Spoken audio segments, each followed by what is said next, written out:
Okay, we're going to start in a minute because we have a bunch of people on. So everybody take another minute or so to get settled, and then we will begin.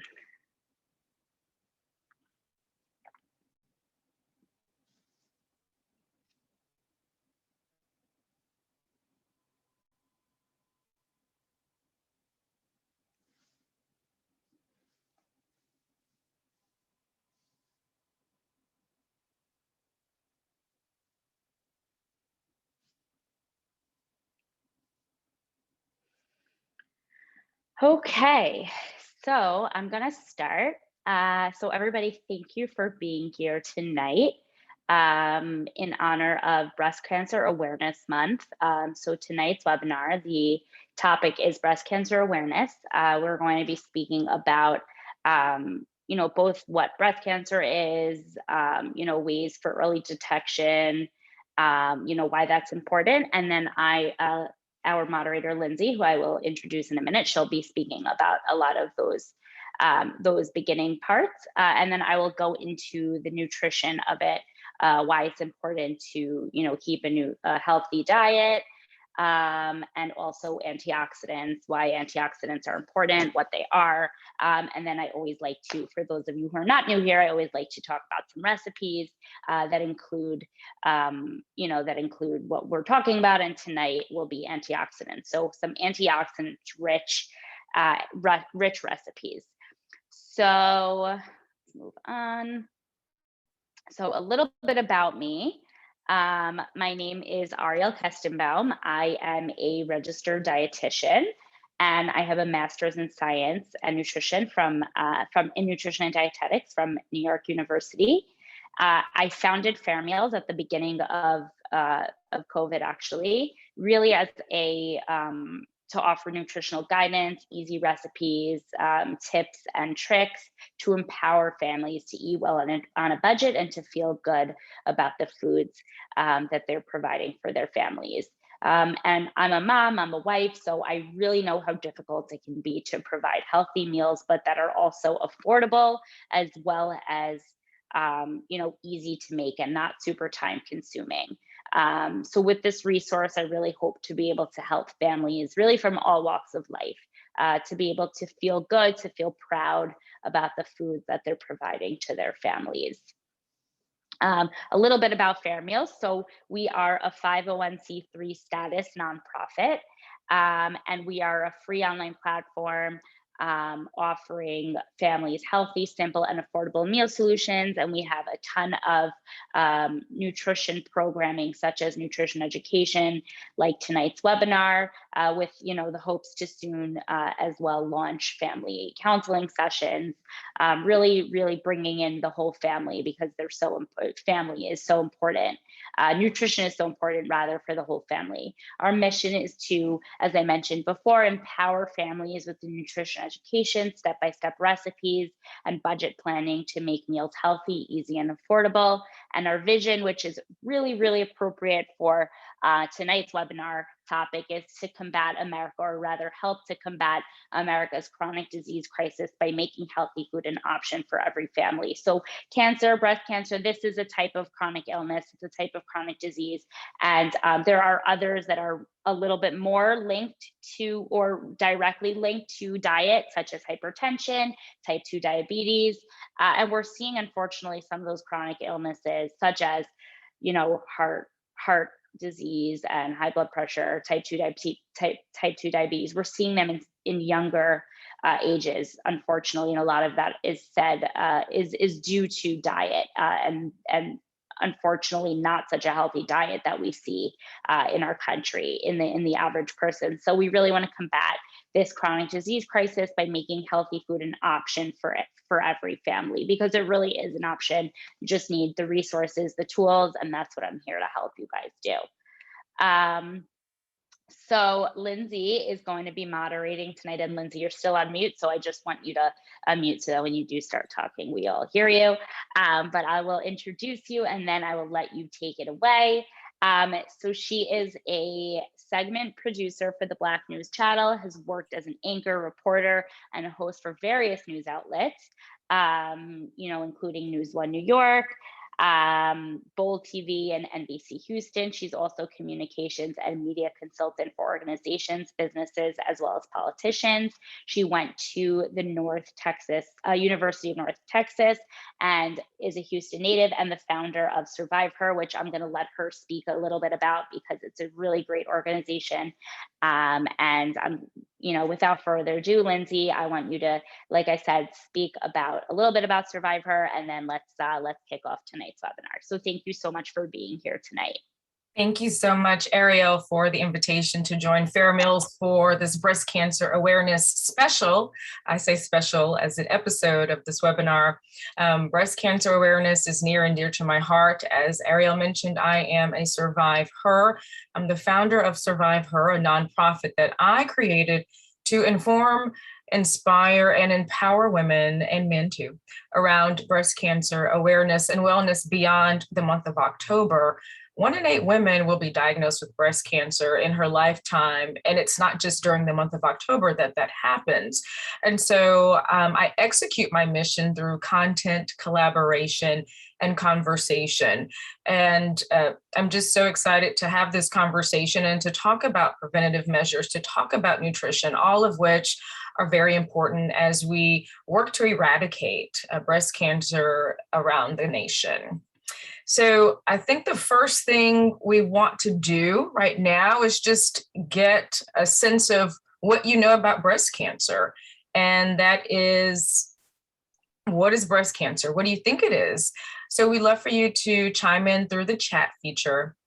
And I'm gonna actually launch the poll. So it's very difficult for me to figure out how to get each poll to come up. So I'm gonna launch all 3 questions right now, and then we will talk about the first one, as you mentioned, what is breast cancer? And then, as it pertains to each slide, we'll talk about the other questions as well. So I'm going to launch the poll, and we'll give everybody about 50 seconds to answer, and then we'll go from there. So I'm going to launch it right now. And while you're launching it, I'd love to share my story. Sure, please. In the summer of July 2019, I was working in New York City, working in media, and during a routine daily shower, I was conducting a self-breast exam. I felt a lump in my right breast, and I immediately took action, scheduled my Well Woman exam. And during that Well Woman exam, my OB-GYN ordered my very first mammogram at the age of 37, and followed by subsequent 3D mammogram, breast ultrasound, and a biopsy of that lump. July 11th 2019 is when I received the call that I had breast cancer.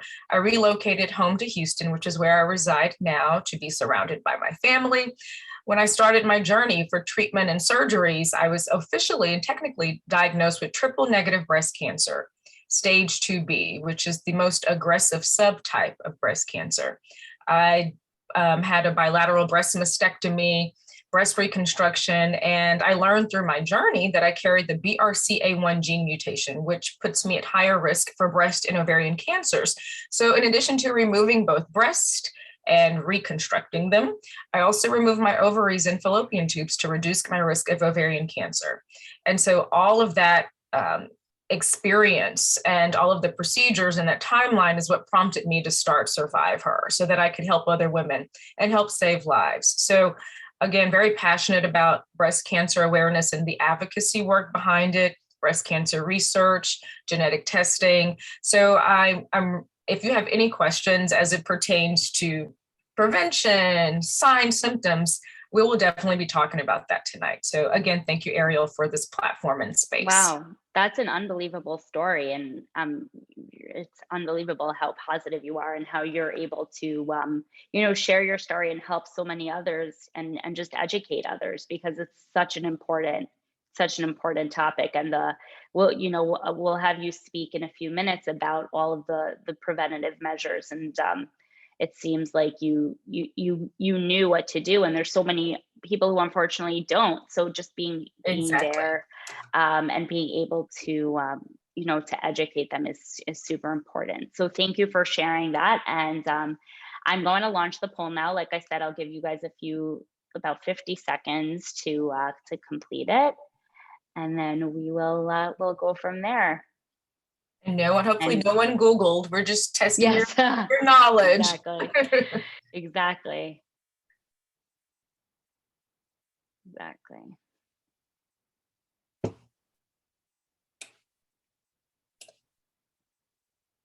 Okay, we should play the Jeopardy theme song. I know.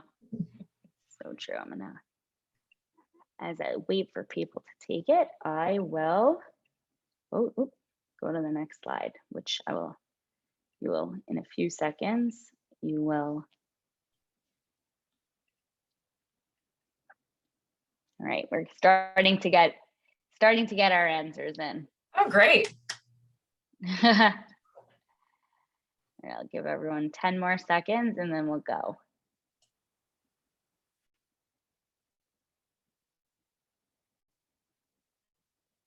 Okay, so what is breast cancer? So most of you answered correctly that it is both A and B. Answers A and B, an abnormal growth of the cells that originates in the breast. It also can be an abnormal growth of cells that originates elsewhere in the body and can spread to the breast. So so you are correct on that. And Lindsay, I will let you then talk a little bit about this slide and see, and we'll go from there. Sure. So breast cancer in general is this abnormality, this abnormal growth of cells that spread rapidly in various organs. Breast cancer, for me, started in the breast. For some women, they're diagnosed with metastatic breast cancer, which means that cancer starts in the breast and it spreads to other parts of their body. And then there are other instances in which some people are diagnosed with liver cancer and it may spread to other places.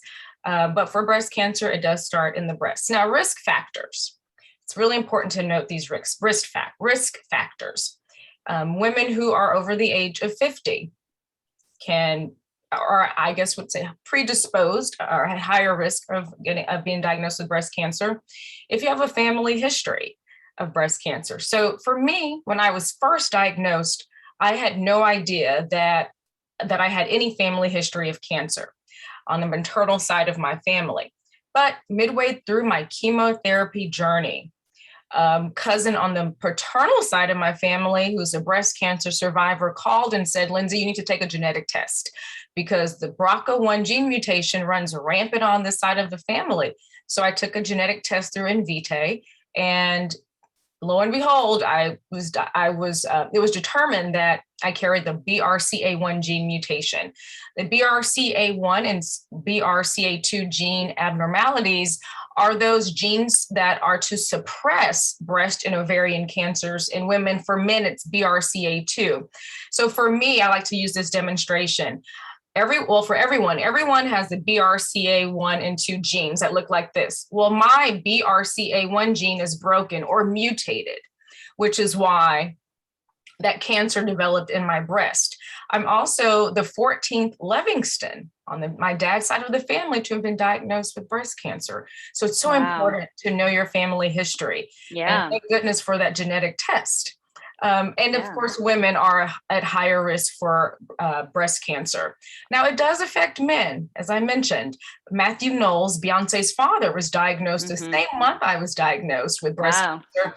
He was diagnosed July 2019 when his wife spotted some blood on his white business shirt, and she immediately told him to go to the doctor. He went to the doctor, got it checked out, x-rays, and he was diagnosed. So he learned that he carries the BRCA2 gene mutation.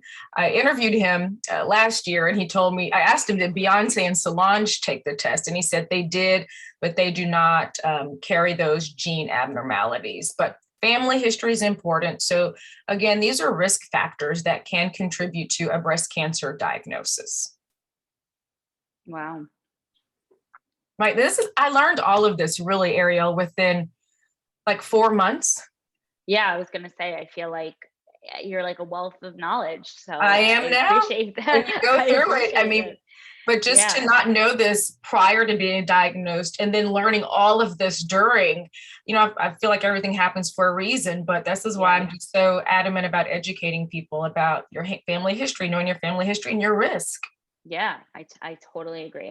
I really agree with that. And I think, obviously we have such synergy here because I obviously believe that educating, educating, nutrition about nutrition is so important, and Absolutely. it's Just as different but important. the same. So it is important. So I think this is, Absolutely. like I said before, great. And that's yeah, so that's really great background information on that. And now we're going to get a little bit into preventative measures. Oh, this is what I'm really passionate about. So So did they take the poll for this yeah, one? we took the Okay, poll and um we got everybody answered this correctly. So I'm just happy to great. see that. Which of the following is a preventative measure slash early diagnosis practice for breast cancer? So going for regular mammograms. And I will now, Lindsay, let you talk about that as well. Oh, yes. Let me preach to the choir. This is what I love talking about. All right. So as I mentioned, I found the lump in my right breast through a self-examination.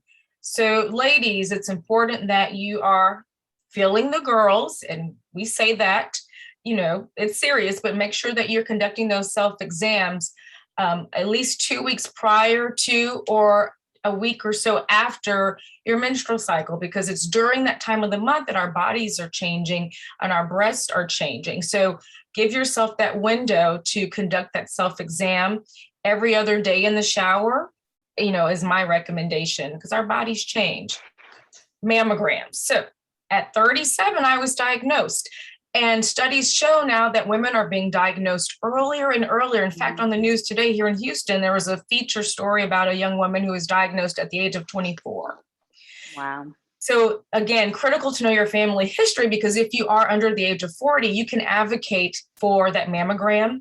Or if you experience any signs or symptoms, you can request that mammogram. However, medical guidelines say that you have to be 40 to get your annual mammogram. So if you're 40, start scheduling those annual mammograms. Between 45 and 54, annual, of course, 55. I just say 40 and up until the doctor says stop getting your mammogram. Yeah. But it's so critical. Yearly. Absolutely. And early detection saved my life. And had I not taken action when I felt something in my breast that didn't feel right, my prognosis could have been poor. So it's so important that the mammography and diagnostic tests are prioritized in your life and that you advocate for them. Okay, visual symptoms. So for me, I felt it. I could actually see the lump kind of protruding through my skin, and I knew that was not right. So that was my red or pink flag. I like to say pink because we wear pink during the month of October. Thickening or swelling of breast. So again, not during the time of the month, but 2 weeks pre or a week or two after. Redness or flaky skin in the nipple area, pain in nipple area. There's also nipple discharge. Or inverted nipples are signs and symptoms to look for. And my oncologist and my breast surgeon are very adamant about about weight. So make sure that you're exercising at least 30 minutes a day, every day. Go for a walk, a jog, whatever it is that you're passionate about doing, whether it's Zumba, kickboxing, you have to stay active. I was very active prior to diagnosis, which is how my body was able to withstand 15 rounds of chemotherapy. Wow. And a bilateral mastectomy, breast reconstruction. So all of this physical trauma was significant, but because I was active prior, I had a better prognosis. So it does pay, to go to the gym, to go for a walk in the park. It does pay off. And we want to avoid smoking and drinking. So just obviously a sip at dinner, red wine, which is healthy. I'm sure you could speak more to this, Ariel, but red wine. I will mention red wine. We want to limit those, I would say, toxins in our body. And I love that this line is here. Early detection may contribute to effective treatments and best results, as it did for me. I'm a testimony that early detection is so important And it does make a difference in your prognosis. Yeah, I mean, it seems like it really saved her life. And I know people say that all the time, but it's true. I've spoken to, people who've survived, whether it be breast cancer, other types of cancer, and it really seems like early detection. It's important to know your body. I think that's really what the lesson is. It's important that we get comfortable knowing our bodies so we know when something's wrong. And also visiting doctors. And I will tell that to people all the time, because there's a lot of people, I know it takes time out of your day and everyone's busy schedules, but going to visit doctors is super important, because obviously there are things that they can detect as well, even if we're not 100%, if we don't 100% know our bodies or know what to look for. So exactly, definitely things. And I actually want to talk about something else too, Ariel, that I think is sometimes not part of the conversation as it relates to breast cancer awareness. I like to use Angelina Jolie as an example. I refer to myself as the Black Angelina Jolie, but it's a little different. We were both, I think she had her procedures when she was 37, but Angelina Jolie's mother and grandmother had breast cancer and ovarian cancer. So as a preventative measure, she took her genetic test. She found out that she carries that BRCA, I think 2 gene mutation. She had what's called a prophylactic or preventative bilateral breast mastectomy. So she removed both breasts, and she had a hysterectomy to reduce her risk of ovarian cancer. So there's power in knowing your genetics and your DNA, because if you could do something prior to being diagnosed, then there's knowledge and power, but being empowered with that data can help you make life-saving decisions, as she did. Yeah. And being proactive. I mean, that's literally life-saving. So exactly. that was a great point. And I'm glad you brought that up. Thank you. Because I did not put that in here, but that's a really, really great point. So that's a real way of preventing. And I think that's a really great point to bring up. Okay, so now I will, here's the breast self-examination. I'm a demonstrative person. So ladies, I can't see you, but we're going to put our hands up. Breast self-exam. So don't be afraid to fill in the girls, because they're your top priority. Okay. So one way that you can conduct that self-exam is simply just looking in the mirror. You raise your hands, and if you notice that one breast is larger than the other, or some rippling of the skin, a darkening of the nipple or areola, all of those are visual cues. And even if you were to turn sideways and lean forward, if they don't fall correctly, I mean, those are all signs. And then we're going to take the pads of our fingers, and we're going to, I like to go in a circular motion, just palpitating around your nipple. And you're pressing to feel for any lumps or bumps or anything. Don't forget your underarms, because breast cancer can start in your lymph nodes under your arms and spread to the breast tissue. When I had my bilateral breast mastectomy, my breast surgeon removed a few of my lymph nodes to test to make sure that the cancer did not spread to my lymph nodes. And so thank God it had not spread. And that's when I was declared cancer-free after my bilateral mastectomy. And when they sent the tissue off to the lab, they checked my lymph nodes and everything checked out clear, because the chemotherapy worked to zap all of the cancerous cells from my body. But don't forget to check under the arms for any swelling, any lumps, any tenderness. And so a reminder, when should I conduct a self-exam? You can conduct a self-exam on the 1st of the month, if that makes it easy for you to remember. Or maybe like on payday on the 15th, I don't know, whatever, set a date for yourself to make that a habit monthly. Just like you go get a manicure every 2 weeks. We want to schedule our breast health, maintenance, our breast maintenance, just like we do our beauty maintenance. If you schedule that haircut, conduct that self-exam. And it's easier to do when you're in the shower, when your body is lathered, because it makes it more, it makes the texture easier to kind of slide around and really feel what's happening under the skin. So get to feeling, sisters. And I'll say this too, I'm going to be very transparent. I spoke to a group last week, and I would say I had more men on the webinar than I did women. There have been situations in which male partners have discovered or felt lumps in their female partner's breast during intimacy.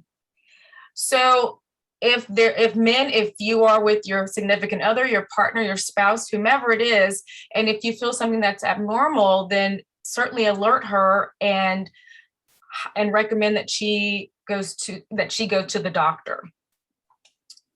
Yeah, that's also a really great point. Because like I mentioned before, doctors can find things, so men can as well. So absolutely, it's good. People, they can also save lives. So absolutely, really, that's also all really, really important.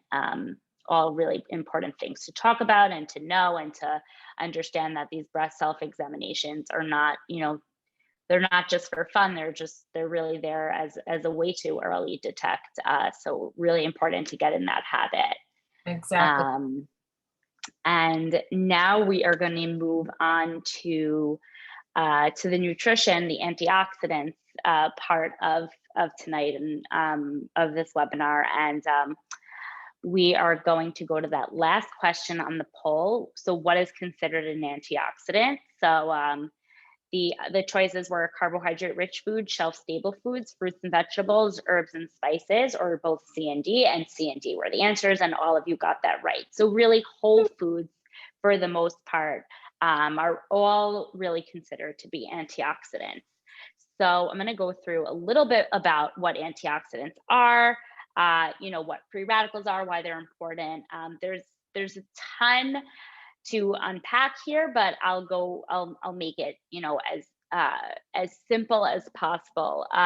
So antioxidants are considered to be these cancer fighting properties, but they're not only really cancer fighting properties, they're really fighting properties for tons of chronic illnesses, heart disease, as I mentioned, cancer, and other chronic illnesses as well. So what we hope to do with these antioxidants is to prevent or to delay free radical damage to our cells, and rather to promote cellular health. So free radicals are substances that cause damage to our cells, as I mentioned, and there's these unstable substances. So what we really want is we want these antioxidants to almost come in and stabilize these unstable substances, and to almost pair with these free radicals and stabilize them, in hopes of preventing or delaying, cellular damage. So how are we exposed to free radicals? So it's really from just some stress to our body, stress to our cells, usually some outside stressors. And I'm going to go through this list, and I don't want people to go out and be afraid to go out and live, because that's not the point. The point is for you to be aware.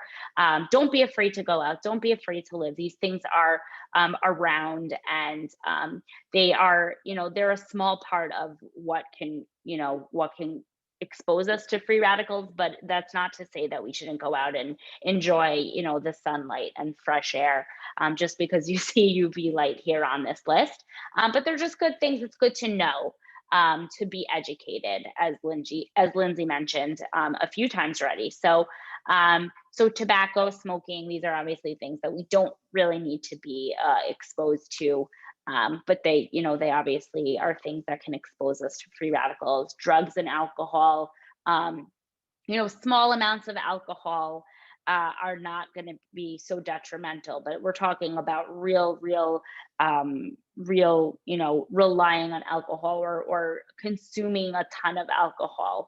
But one glass of wine a night is not gonna be detrimental to our cells. UV light, sunlight, that's again not to say that we shouldn't go out and get some sunlight, because there's some downsides to that as well, to our mental health, for example. So definitely important to go out there, but we don't want too much of it. And when we go out and we see we're sitting at the beach or by the pool, we should have an umbrella. We should protect ourselves as much as possible. We should put on, sunscreen that has good SPF protection, wear a hat, and wear things that cover us up and make sure that we don't go and are not too exposed. Some preservatives that we find in processed meat or in some processed snacks and foods, toxic metals, such as lead, mercury, arson as well, pollution, radiation, and pesticides. So these are just, this is just a small list of some things that expose us to free radicals and, can cause, I guess, some wear and tear to our cells. Ariel, I have a question. So, yeah, sure. So how often should we include antioxidant-rich foods in our day-to-day diet? It's a great question, and I'm about to get there. You Okay. totally read my mind. Okay. Totally read my mind. And actually, Lindsay, you just reminded me, if anybody does have questions, we do have a Q&A at the end that we have time for, but please feel free to ask questions as we go along. And Lindsay, you can, see if anything comes in and ask and we definitely have time for that. So everybody who is participating, feel free to ask any questions. And if you have any questions from what Lindsay relayed over earlier, you can ask them, and we can talk about that at the end as well. So that was a great question, Lindsay. So a perfect segue to our next slide. So what are some antioxidant-rich foods? So many people, hear antioxidants. I need to include antioxidant-rich foods into my diet, and it's almost like, well, I need to know what they are, but they're pretty much foods that many of us are eating on a day-to-day basis. Now, you asked the question of how often should we be including them every day. We can almost include them in every meal. Whole foods, and I'm going to get to that bottom bullet point in a second, and I don't really like to make blanket statements, but most whole foods that have these naturally occurring deep or vibrant hues or colors are pretty much antioxidant rich foods. So we're probably getting a lot more than we think of. And I speak to people and they're always like, oh, well, give me a list. And first of all, I'm happy to give a list, but it's so easy to, go on and Google. And if you Google, you're going to see a whole list of foods that so many of us are probably eating already. So we'll go through them right now, right? So I'm going to say we really should be trying to include them in every meal because, or at least, two meals and snacks, because for the most part, we want to be eating whole foods, right? We don't want to be eating so much processed foods, especially at mealtime. We should be eating whole foods. And most of these whole foods really do contain antioxidants. So we're probably if we are eating a relatively healthy diet, we're probably getting a really nice amount of antioxidant rich foods. So we have berries, strawberries, blueberries, raspberries, blackberries, nuts, which are a great snack. They're great salad topper. They're great things to add to foods. These are also rich in antioxidants.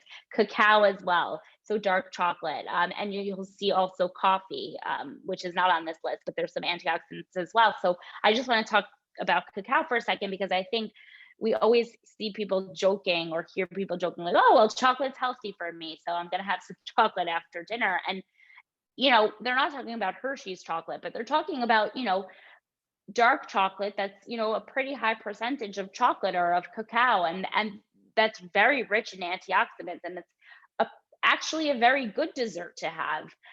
So we really should not be limiting that, and not, we can have, a square or a few squares of that dark chocolate every night before bed.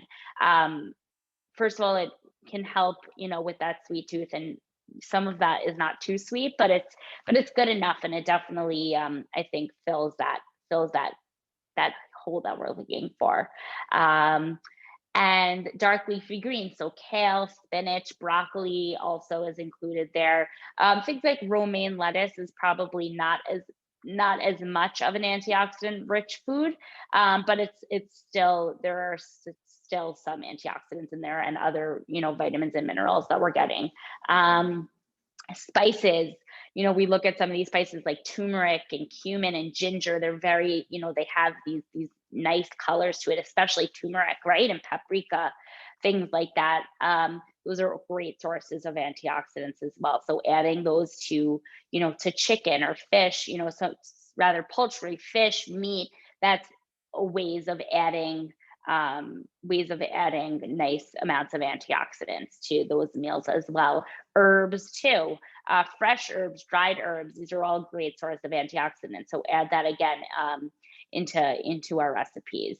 Beans, black beans, pinto beans, kidney beans. So these are all really, really great sources of antioxidants. And beans are something that are it's a food that are relatively affordable. So there's really no excuse to include them into our diets, because we can buy canned beans, we can buy and if we are buying canned beans, we want to rinse the beans so that we take off some of that excess sodium in there. But the dried beans, and that's a little bit more work to prepare, but these are relatively inexpensive things that are really rich in antioxidants. So really, to go back to your question, Lindsay, we're probably eating so much of them already, but it's something that we should really be cognizant of. And because there are so many foods that are really readily available that do have antioxidants, it's something that, now that we're talking about it, we should be more cognizant of, and we should be thinking about when we are eating, oh, you know what, is there something on my plate that has antioxidants? So I think that's something to really think about at mealtime, at snack time, but definitely at mealtime. And what I've found, this is a very helpful list. I have some inflammation in my knees from just excessive dancing, because I was a dance minor, and from working out. They actually crunch when I plie or bend. So I've been getting treatment for my knees. And one of the things that my physical therapist tells me to do is to eat antioxidant-rich foods. So they have so many benefits. And all of these foods are on the list. I have you can't eat this. I have a don't eat list, and I have a do eat list. And all of these are on the do eat list. So there are so many benefits. In addition to fighting cancer, they can also help to reduce inflammation in our body. Yeah, because most of them, they really are also anti-inflammatory, types of foods. So as you mentioned, they're great for, everyone says turmeric is like an anti-inflammatory spice. So, it's great for that. It has these antioxidants. So, it's a win-win. Exactly. So as you mentioned, like you said, they're all on that list. These are foods that people are really eating every day. So there's really no excuse to not be getting them, but it's just good to know, to be educated and know that we're eating them, and, just be more cognizant to maybe include some more if we're not getting enough. So now my favorite part, everyone who has been here before knows that I always like to bring in recipes, because that is what I like to do. That's a big thing we do here at Fair Meals, is to provide some, hold on, we got a question that came in. I don't know if you can get it or not. Okay. I don't know if you can see the question, but I but can. I will. Okay. You can't? Yes, I can see it. Oh, you got it? Okay. Okay. Do you want to ask the question first, or should I continue with this, or should I continue? Sure, because this is related to what we're talking about now. So is it possible to have too many antioxidants? That's a really good question. Can you overload your body with antioxidants? Great question, but no. But something to just be cognizant of, and this is something that I really do want to speak about in a future webinar. There is a way, there are upper limits in certain vitamins and minerals, and some of these antioxidants are very rich in vitamins and minerals, and there are certain vitamins, for example, like vitamin A. There's an upper limit, and we don't want to go above that, because we can because it can be too much vitamin A for us, which can then lead to toxic levels. So that's something that we're going to speak about another time, but just be cognizant, you don't want to eat like 3 whole containers of berries and be like, yay, I got, I got my antioxidants, but then you're also eating a lot of fiber. And keep in mind that if you're not drinking enough water when you're eating fiber, then that can, cause some other stomach issues. So we don't want to like overdo anything. I don't like to overdo anything. So no, there's nothing that's going to become like, there's no toxic level in terms of eating too many antioxidants, but let's just not overdo anything, right? Moderation for everything, healthy or not, is really key. So I hope that answers your question, whoever asked that. But so rosemary and sea salt almonds. So I love this because it utilizes almonds, which are high in antioxidants, and rosemary, which I mentioned before, an herb, and they're really delicious. So these are all things that you're gonna like put all these ingredients together, you put them in the oven, and you really toast them to your liking. And they're great snacks. They're great things to have around. They are delicious on top of a salad. They are just, like I said, really great, have nice flavor, healthy and antioxidant rich. And then cinnamon spiced pecans or walnuts, or again, you can do this on almonds. I love cinnamon and nuts. I think it's such a great, it's a yummy mix. It's such a great mix. Exactly. The taste is so delicious together. So this is also really like a good snack, a good salad topper. It's like, almost like that dark chocolate we spoke about. It's great for after dinner. It kind of like fills that sweet tooth thing that you're looking for. Right. So I think that's a really, really delicious snack as well. Curried cashews, right? So using some turmeric and cumin. We're using some of those spices. Again, a really, really, really delicious snack. Healthy. We're getting some protein from the nuts, and we're getting these antioxidants as well from the nuts and from these herbs and spices. So these are a really, really great snack. And I think, I wanted to include this because I think that it's something people may not think about, but it's so easy to do. You throw this in the oven. This can take, all of 15-20 minutes, including cooking time, and doesn't dirty many dishes, which is something I'm really a big proponent of. Anyone who knows me knows that I like to dirty as few dishes as possible, which is why I don't like to bake, because it requires way too many utensils and dishes. I mean, cooking period does. So yeah.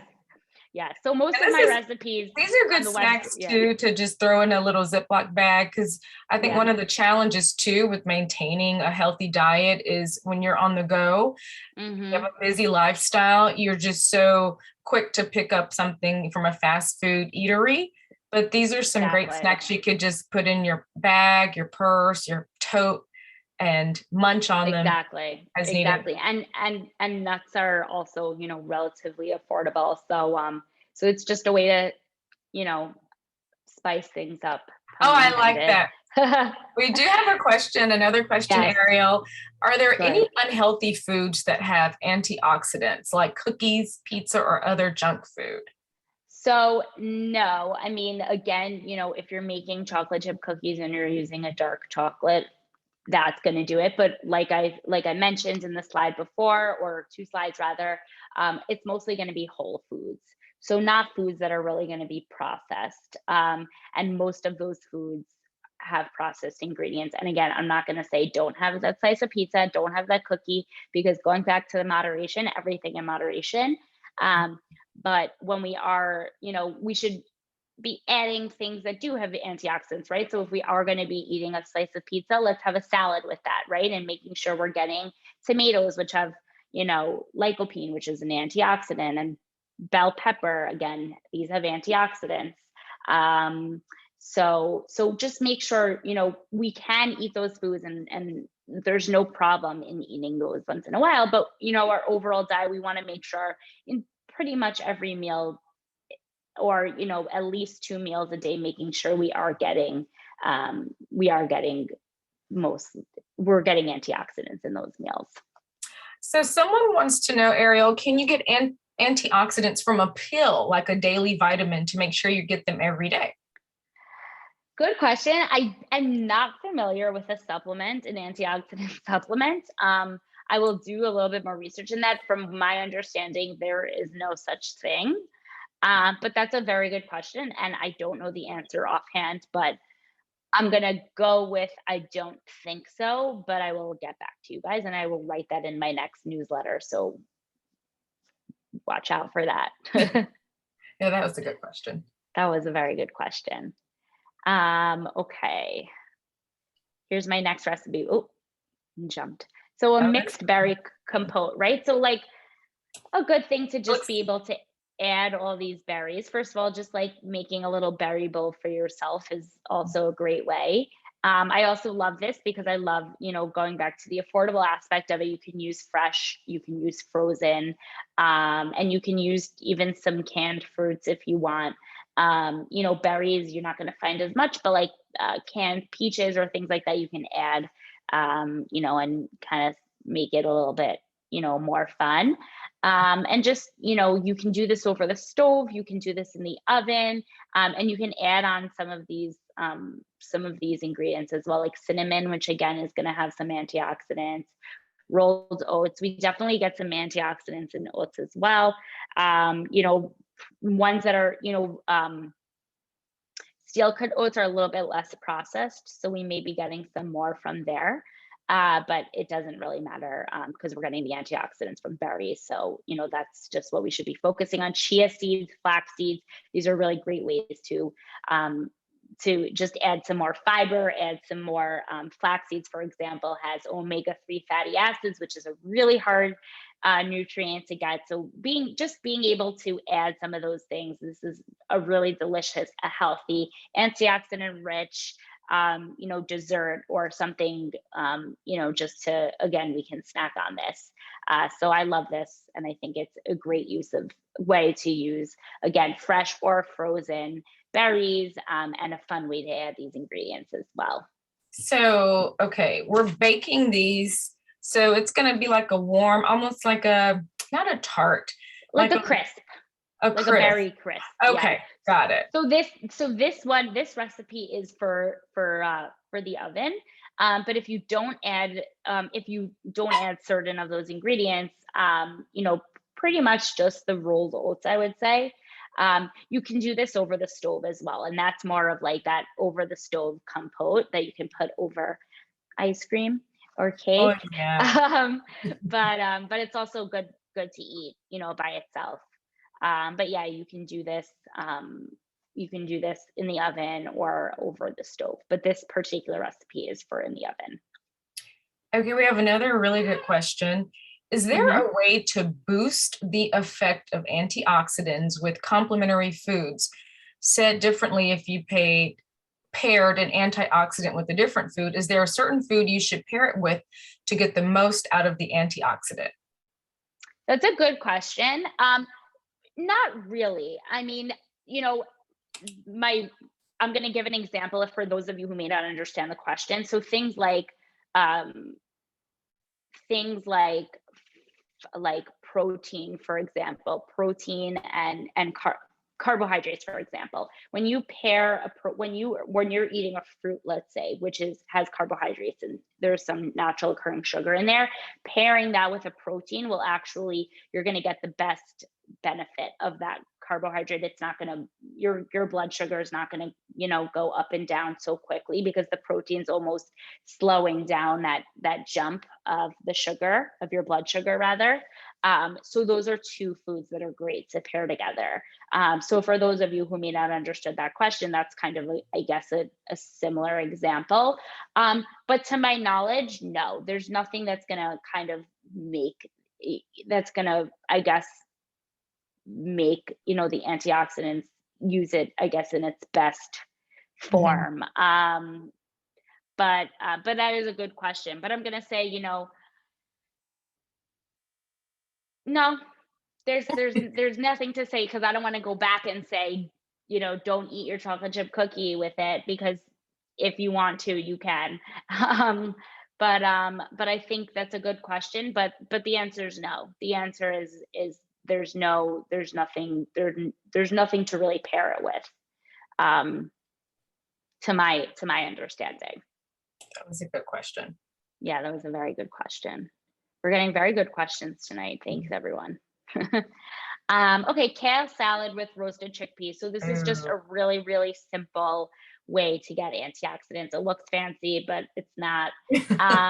Kale, like we mentioned, is that dark leafy green. So tons of great antioxidants, we get iron in there. We get really, really great vitamins and minerals, as well as these antioxidants.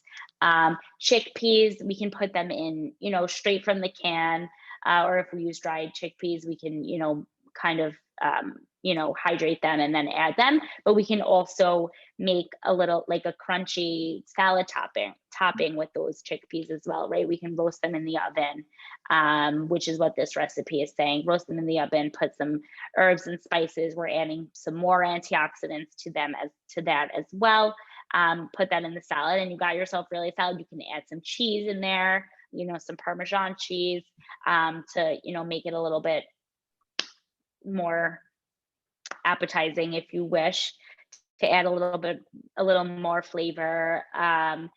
But this is also a really, really easy, delicious. This is, good as a lunch. The chickpeas also protein, so we are getting a source of protein there. So this really is a delicious meal, for lunch, to add as a side to dinner.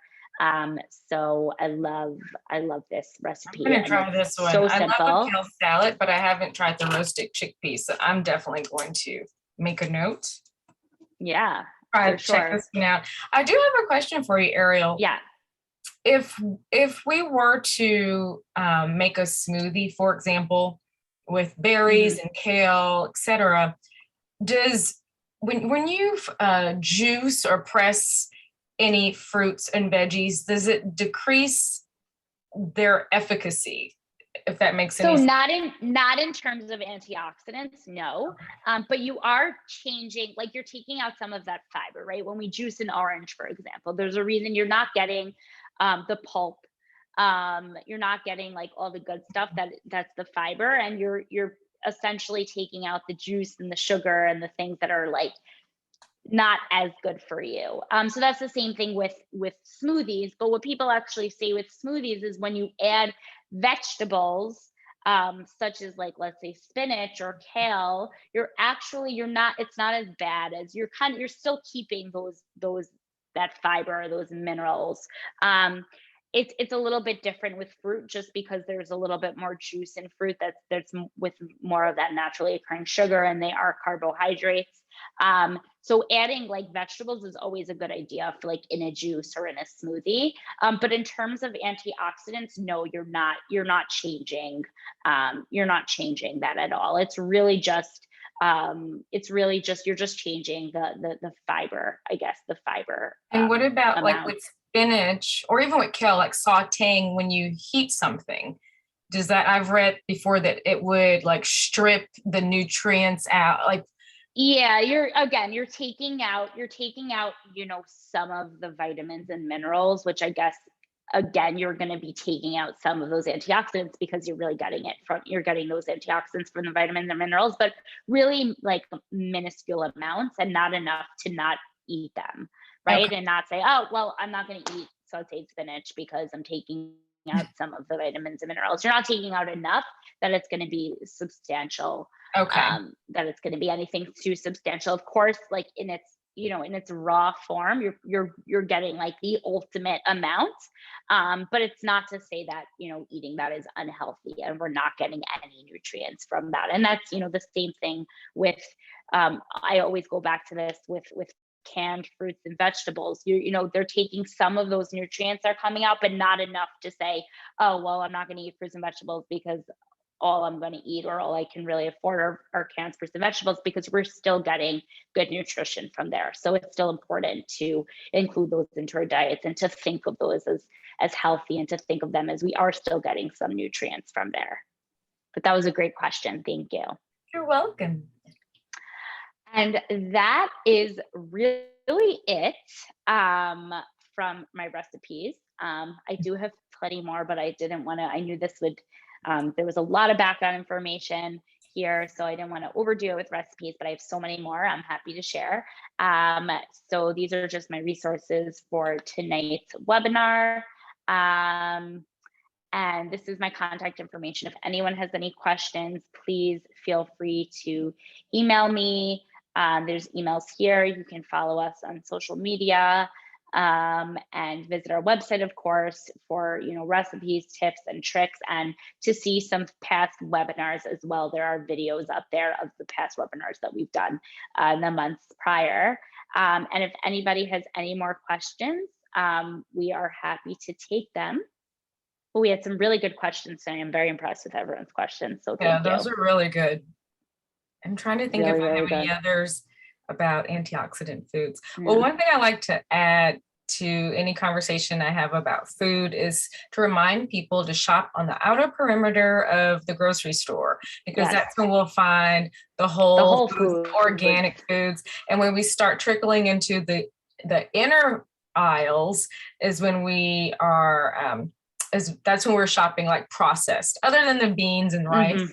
But I always try to remember to stick to the outer perimeter when I'm grocery shopping. Yes, exactly. My one little tidbit, but that's certainly your wheelhouse and your expertise. Yeah, this was so. Thank you so much. Thank you. So it doesn't seem like anyone has any more questions, but thank you. And if you do, please feel free to write it. But Lindsay, thank you so much for being here and for sharing your story.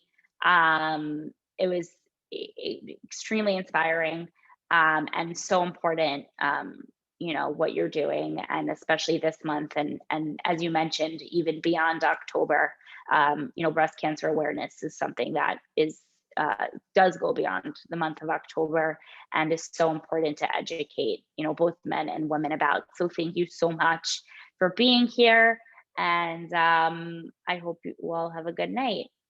Thank you so much for having me, Ariel. And thanks to Fair Meals for this platform.